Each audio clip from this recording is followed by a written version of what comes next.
ಶೋಷಿತ ಪೀಡಿತ ಸರ್ವ ಸಮಾಜಕ್ಕೆ ಸಾಮಾಜಿಕ ನ್ಯಾಯವನ್ನು ಕೊಟ್ಟಂತ ನಿಮ್ಮೆಲ್ಲರ ಪ್ರೀತಿಯ ಸಂಸತ್ ಸದಸ್ಯರಾಗಿ ತಮ್ಮ ಸನ್ಮಾನವನ್ನು ಸ್ವೀಕಾರ ಮಾಡಲಿಕ್ಕೋಸ್ಕರ ಆಗಮಿಸಿದಂತ ನಮ್ಮ ನಾಯಕರಾದ ಬಸವರಾಜ ಬೊಮ್ಮಾಯಿ ಅವರೇ, ಪತ್ರಿಕಾ ಮಾಧ್ಯಮದ ಸ್ನೇಹಿತರೆ,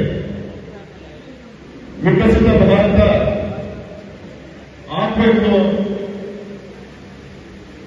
ಬೊಮ್ಮಾಯಿ ಅವರು ಕೊಟ್ಟಂತ ಮುಖ್ಯಮಂತ್ರಿಯಿಂದಾಗಿ ನಮ್ಮ ಕ್ಷೇತ್ರಕ್ಕೆ ಕೊಟ್ಟಂತ ಬೊಮ್ಮಾಯಿಯನ್ನ ಕೈಯನ್ನ ಹಿಡಿಯಬೇಕು, ಈ ವಿಶ್ವಕ್ಕೆ ಧೀಮಂತ ನಾಯಕರಂತ ಮೋದಿಜಿಯವರನ್ನ ಕೊಡಬೇಕು, ಅವರ ಕೈಯನ್ನ ಬಲಪಡಿಸಬೇಕು ಅಂತ ಹೇಳಿ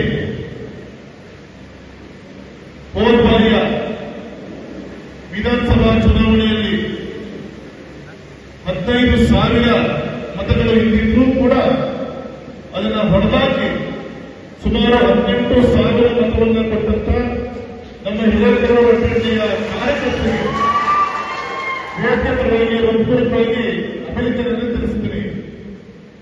ಅದರ ನೇತೃತ್ವ ವಹಿಸಿಕೊಂಡಂತ ನಮ್ಮ ನಾಯಕರಾದ ಬಿಸಿ ಪಾಟೀಲ್ ಅವರಿಗೆ, ನಮ್ಮ ಪಕ್ಷದ ಅಧ್ಯಕ್ಷರ ಒಂದು ತಂಡಕ್ಕೆ ಒಂದು ಚಪ್ಪಾಳೆ ತಟ್ಟುವ ಮುಖಾಂತರ ಹೃತ್ಪೂರ್ವಕವಾಗಿ ಅಭಿನಂದನೆ ತಿಳಿಸುತ್ತಾರೆ.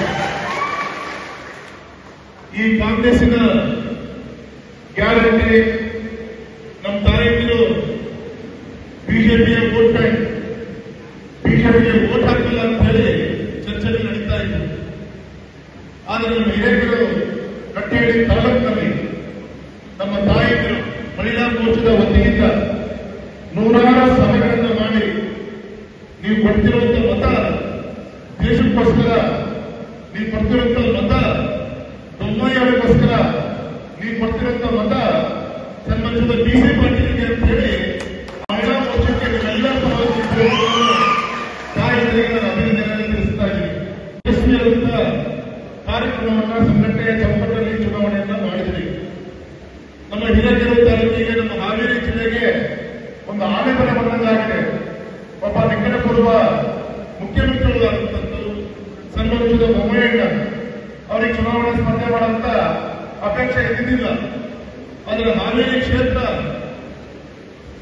ಯಾವ ರೀತಿ ಮನುಷ್ಯನಿಗೆ ಹೃದಯ ಭಾಗದಲ್ಲಿರುತ್ತ ಇಡೀ ನಮ್ಮ ರಾಜ್ಯದ ಮಧ್ಯ ಕರ್ನಾಟಕದಲ್ಲಿರುತ್ತ ನಮ್ಮ ಹಾವೇರಿ ಕ್ಷೇತ್ರ ಏನಾದರೂ ವ್ಯತ್ಯಾಸಗಳಾದ್ರೆ ನಮ್ಮ ಸಂಘಟನೆಗೆ ಹೊರತು ಮಾಡುತ್ತೆ. ಬೊಮ್ಮಾಯಿ ನೀವೇ ಸ್ಪರ್ಧೆ ಮಾಡಬೇಕಂತ ಹೈಕಮಾಂಡ್ ಅವರನ್ನ ನಿಲ್ಲಿಸುವಂತ ಒಂದು ಪ್ರಯತ್ನ ಮಾಡಿದಾಗ ನಮ್ಮ ಶಿವಮೊಗ್ಗ ಮತ್ತೆ ಹಾವೇರಿಗೆ ಎರಡಕ್ಕೂ ಕೂಡ ಭಿನ್ನಮತಕ್ಕೆ ಒಬ್ಬರೇ ನಾಯಕರು, ನಮ್ಮ ಶಿವಮೊಗ್ಗಕ್ಕೆ ಮತ್ತೆ ಹಾವೇರಿಗೆ. ಆದರೂ ಕೂಡ ಬೊಮ್ಮಾಯಿಯನ್ನ ಕಟ್ಟಾಕಬೇಕು, ಶಿವಮೊಗ್ಗದಲ್ಲಿ ರಾಮನನ್ನ ಕಟ್ಟಾಕಬೇಕು ಅಂತೇಳಿ ಎಲ್ಲ ಷಡ್ಯಂತ್ರ ನಡೆದರೂ ಕೂಡ ನಿಮ್ಮಂತ ದೇವರಿರುವಂತ ಕಾರ್ಯಕರ್ತರು, ಮತದಾರ ಬಂಧುಗಳು ಯಾವುದೇ ಕಾರಣಕ್ಕೂ ಕೂಡ ಬೊಮ್ಮಾಯಿಯನ್ನು ತಲೆ ತಗ್ಗಿಸಿ ಬಿಡಲ್ಲ ಅಂತೇಳಿ ಇಂಥ ಒಂದು ಅಂತರದಿಂದ ತಾವೆಲ್ಲರೂ ಕೂಡ ಆಶೋಧನೆ ಮಾಡಿದ್ರೆ ನಿಮ್ಮ ನಮ್ಮೆಲ್ಲರ ಕೊನೆಯ ಮುಸ್ಲಿಮರು ಕೂಡ ಕೆಲಸ ಮಾಡೋದು ಕೂಡ ನಿಮ್ಮ ಋಣ ತೀರ್ಸಕ್ಕೆ ಸಾಧ್ಯ ಇಲ್ಲ ಅಂತ ಈ ಸಂದರ್ಭದಲ್ಲಿ ಹೇಳಿಕ್ಕೆ ಇಚ್ಛೆ ಪಡ್ತೇನೆ.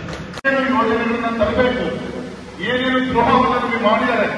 ಹಿಂದೆ ನಮ್ಮ ಗೌರವದ ಬಿಸಿ ಪಾಟೀಲ್ ಸಾಹೇಬರು ನೀರಾವರಿ ಯೋಜನೆಗಳನ್ನು ಸ್ಯಾಂಕ್ಷನ್ ಮಾಡಿಸಿದ್ರು, ಸಮುದಾಯ ಯೋಜನೆ ಹಾಕಿರ್ತಾ ಇದ್ರು. ಅಕಸ್ಮಾತ್ ಯಾರು ಮಾಡಿದ್ರೆ ನಮ್ಮ ಬಿಸಿ ಪಾಟೀಲ್ ನೇತೃತ್ವದಲ್ಲಿ